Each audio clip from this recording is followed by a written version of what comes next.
చాలా మంది pregnant women నాకు ఛాతిలో మంటగా ఉంది మేడం, తిన్నది బయటకు వచ్చేస్తుంది, ఎప్పుడు చూసినా స్టమక్ మంటగా అనిపిస్తుంది అని చెప్తుంటారు. సో దీనికి రీజన్ ఏంటి, ఇది ఎలా అవాయిడ్ చేయాలి? హాయ్, నేను డాక్టర్ భానుప్రియాంకం, కన్సల్టెంట్ గైనకాలజిస్ట్, అంకం హాస్పిటల్. సో దీనికి మెయిన్ రీజన్ ఏంటి అంటే, ప్రెగ్నెన్సీలో ప్రొజెస్ట్రాన్ అనే హార్మోన్ ఎక్కువగా ఉండడం వల్ల ఈ హార్మోన్ యూసోఫేజియల్ స్ఫింక్టర్ని రిలాక్స్ చేస్తుంది.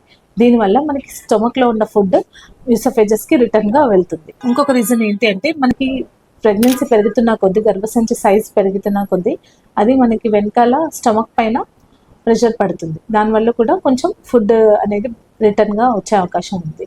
సో దీన్ని ఎలా అవాయిడ్ చేయాలి అంటే, మనం ఎప్పుడు తిన్నా కూడా స్టమక్ ఫుల్గా తినకూడదు, కొంచెం తినాలి, ఎక్కువ సార్లు తినాలి.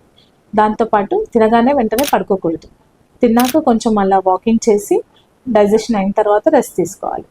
పడుకున్నప్పుడు కూడా కంప్లీట్గా లైన్ డౌన్ పొజిషన్లో కాకుండా కొంచెం ప్రోన్ పొజిషన్లో పడుకోవాలి.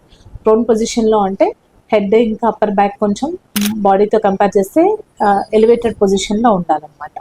సో ఇంకా లెఫ్ట్ సైడ్ తిరిగి పడుకోవడం ఇలాంటివి చేయడం వల్ల కొంచెం వరకు మనం యాసిడిటీని అవాయిడ్ చేయొచ్చు. దాంతోపాటు కంప్లీట్గా స్పైసీ ఫుడ్స్ని, ఆయిలీ ఫుడ్స్ని అవాయిడ్ చేయాలి. మరీ ఎక్కువగా యాసిడిటీ అనిపిస్తే కన్సల్టెంట్ గైనకాలజిస్ట్ని కలవండి. వాళ్ళు ఇచ్చిన ప్రిస్క్రిప్షన్ ప్రకారం కొన్ని యాంటాసిడ్స్ చూస్ చేయవచ్చు.